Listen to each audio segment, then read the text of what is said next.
Good morning, beautiful souls. It's soggy Ascension Friday, and we've got a right hoolie blowing through the south of England at the moment, and there seems to be a little bit of window in the weather at the moment. Got my hat with me just in case it gets a bit funky again. But we'll see how we get on. Hope you've all enjoyed the week, a very intensive week.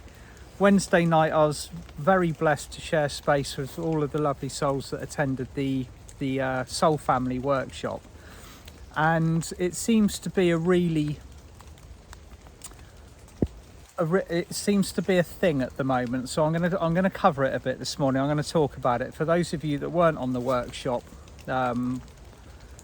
this is something that is coming through to me very strongly at the moment. It's been a pattern that I've been presented with on a regular basis since I actually started working in the Ascension field, doing this job, connecting with people, bringing through information, is the actual physical and mental, emotional and spiritual process that we go through when we begin to raise our vibration and step onto the Ascension pathway. And there may be many of you listening to this at the moment who will resonate with what I'm describing as I do so. Now, this didn't used to be so much of a pattern before 2012. It is something that began to occur with the second wave of soul wake-ups.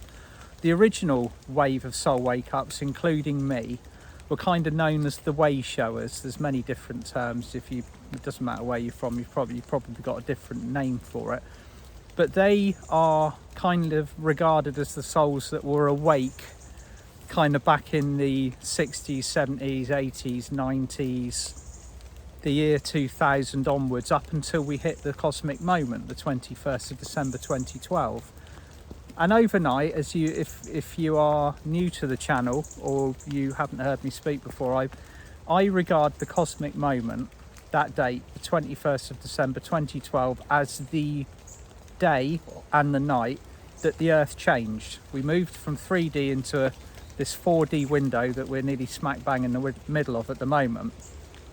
And we got another 10 years of kind of like acclimatizing and shifting and moving all of the good things over into the fifth dimensional future that we are building together. This is, as you've heard me say before, this is the messy bit.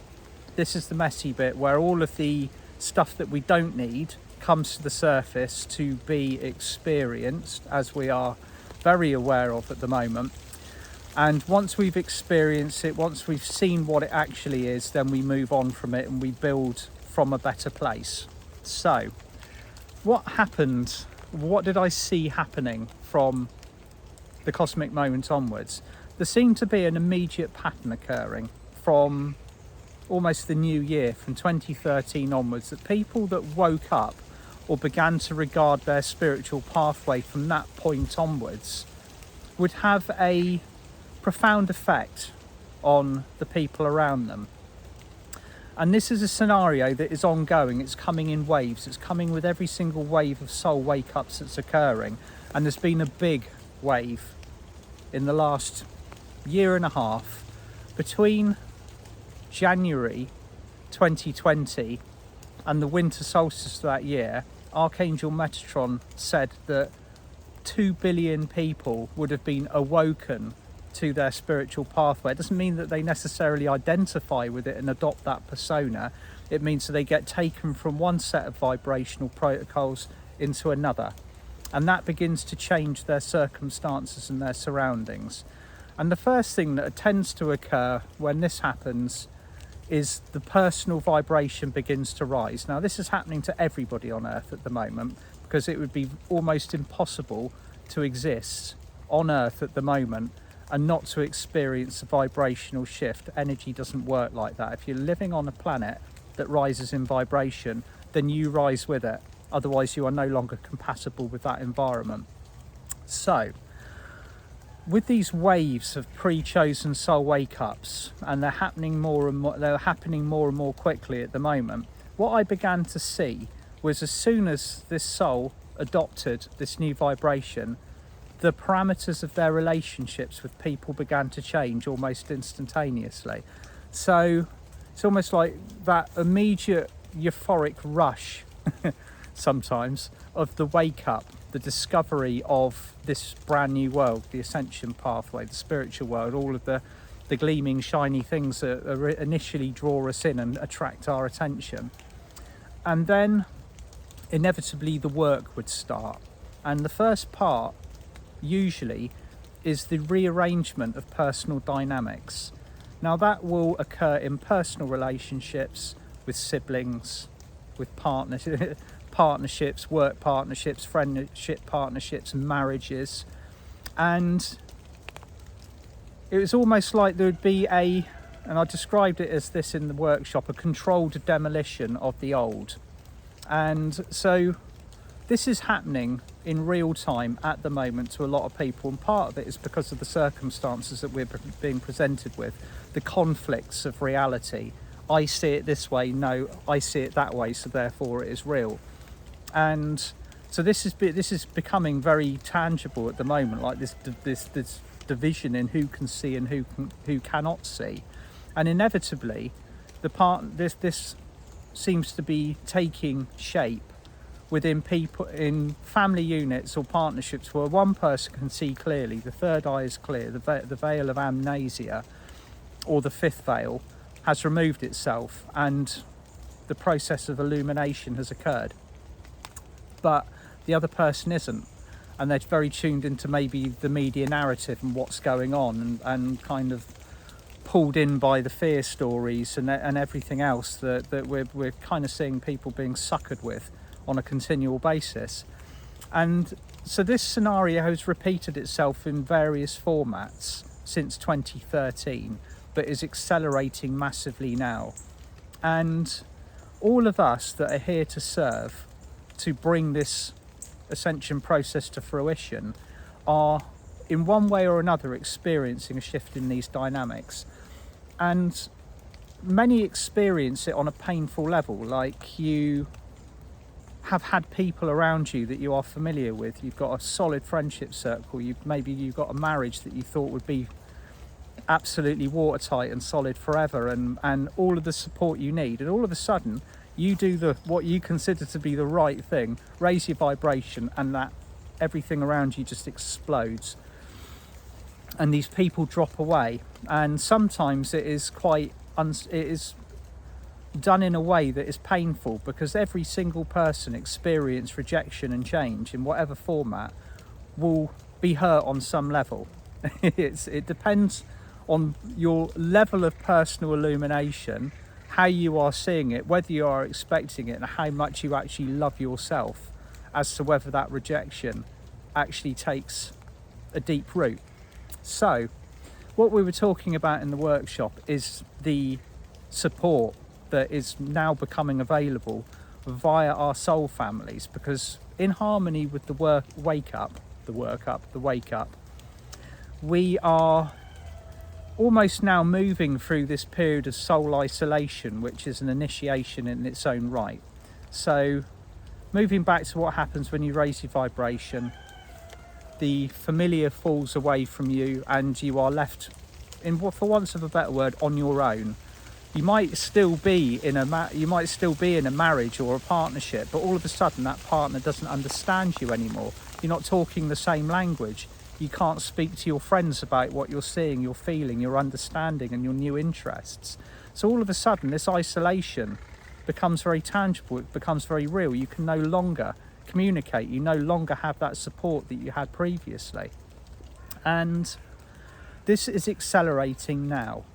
Okay, so a lot of you listening to this might be identifying this, you might be experiencing that soul isolation, that period of time where you are actually physically, mentally, emotionally and spiritually completely on your own, or with very limited support. Or you might be surrounded by the people that you were surrounded with previously, and they just they are not clicking. They're not. It's the language has completely changed. The interests have completely changed.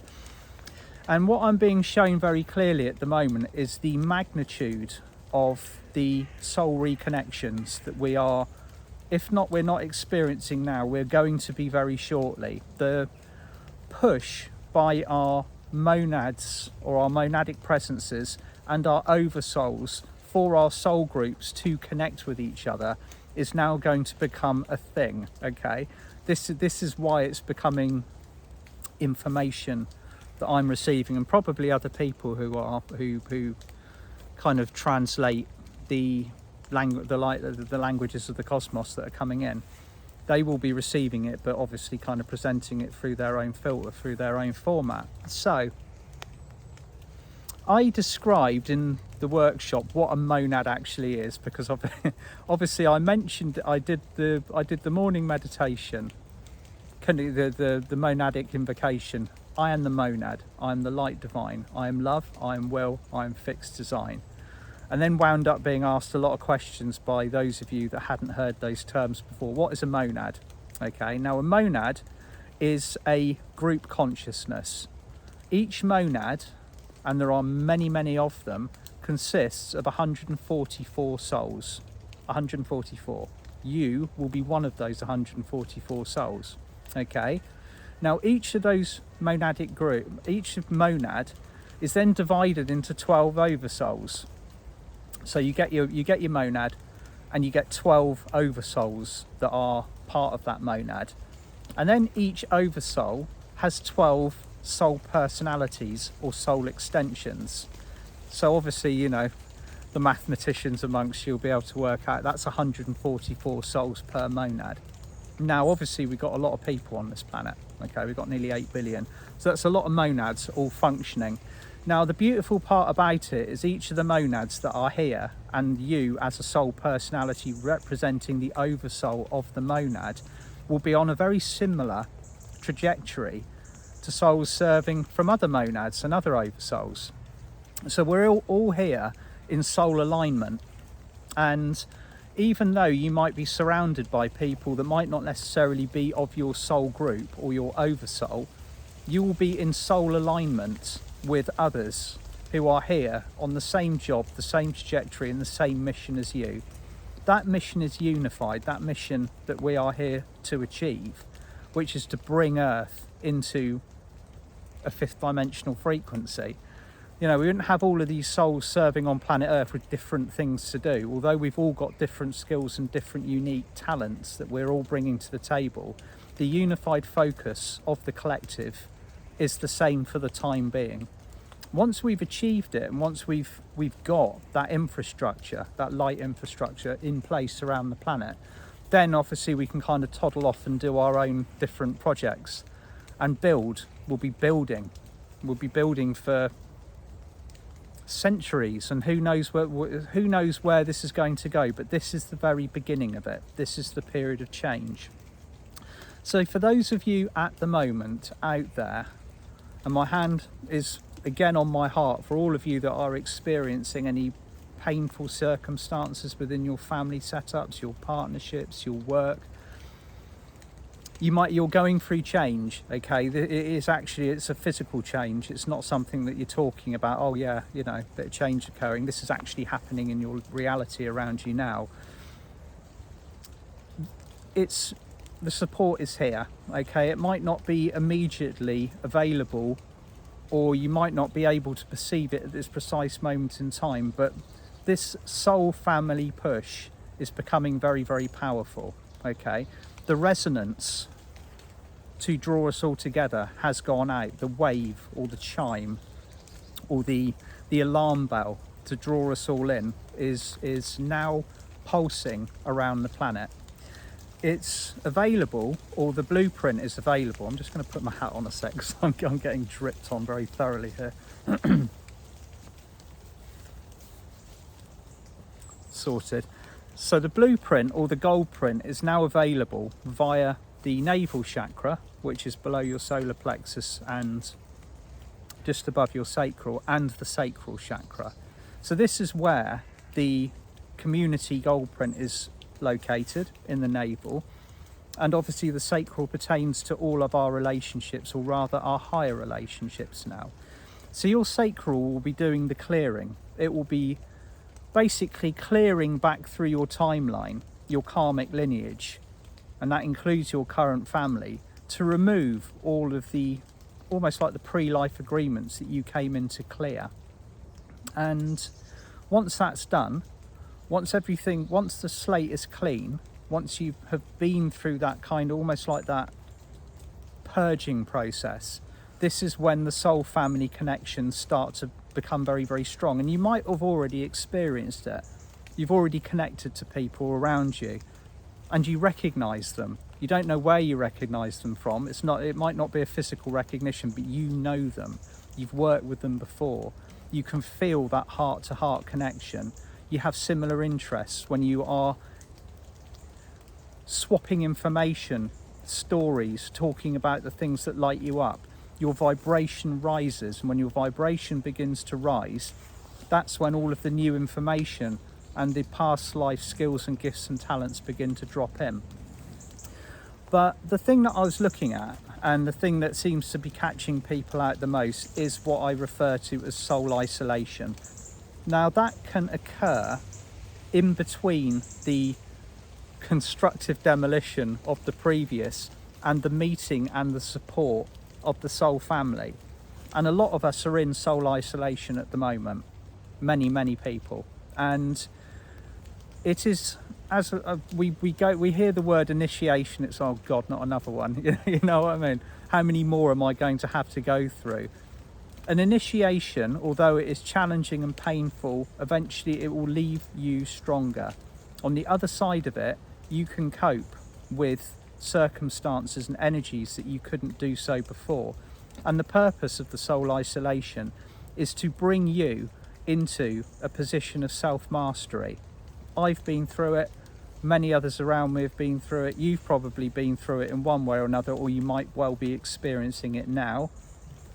And on the other side of it, that is all of a sudden the support will appear. It's almost like the guides suddenly start to come back again, but at a higher level.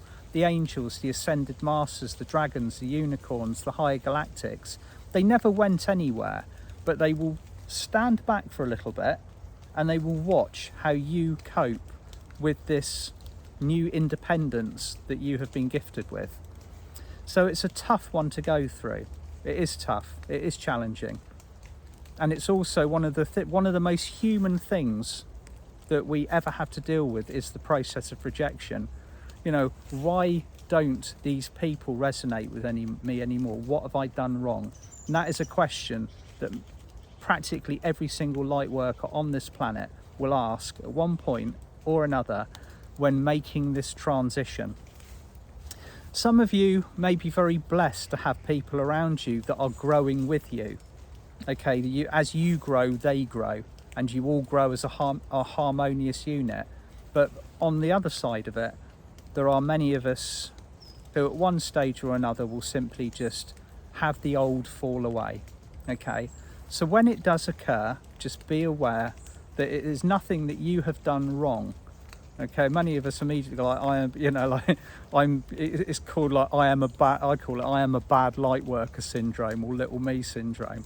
It's just like, how could I be taking on this role, this planetary role, this ascension role, this spiritual role, to only be completely rejected by the people that I thought were there for me. So just roll with it. We know what you're going through. On a soul level, you will know what you're going through. And the period of this soul isolation will reflect the level of resistance that an individual, or you or I, has to it at that particular time. It's a process. So it can either last for, I've seen it last a couple of days in some circumstances with the people that are moving very quickly, or it can go on for quite a considerable length of time. I think the longest one that I've ever seen went on for a couple of years, and by the end of it, it's almost like you come out, the individual, the soul comes out of the cave, and it's like, I am so strong, I can deal with anything now. And that period of internalization, that self-processing, builds from the foundations up a very, very strong unit, an individual, a soul personality who is ready to go out and do the job that they have incarnated to do. So that is it this morning. That is what I'm looking at, that's what I'm feeling is coming up very powerfully for us. We've got these incredible changes going around us on the planet. Okay, those very intensive kind of tantrums from the third dimensional matrix, and they are tantrums, okay? We can see them in the news if you happen to be privy to what's going on in the news. You can see the changes that are occurring. You can see them attempting to throw more restrictions into the mix in order to contain this incredible wildfire of ascension awakenings around the planet. But it is only noise. It is only something that becomes part of our reality if we are hooked into it and engaged with it and are being affected with it. And that is, again, part of this process is unhooking from that old form of reality and reforming these new bonds, these new connections, these new units, these unities amongst like-minded souls. And even if you feel, and another illusion of the soul isolation is that there aren't many of us out there. Okay, you can be stuck in this soul isolation period thinking to yourself, well, I am truly on my own. I'm the only person who thinks like this. God help us all. And in actual fact, you're not. Might have been the case 15 years ago, but now there are literally billions of people who are now gravitating into this wave of ascension that is coursing around the planet. Okay, so onwards and upwards. We're going to be, by the time when I record my Monday video, it will be the 1st of November. We'll be launching into the new month. Got some lovely events and workshops coming up, and there is going to be a slight change to the days that I deliver my videos during the second week of November onwards. But I'll tell you a little bit more about that on Monday morning. So I hope you all have a beautiful weekend. Sending you all loads of love from my heart to yours. See you soon. Bye for now.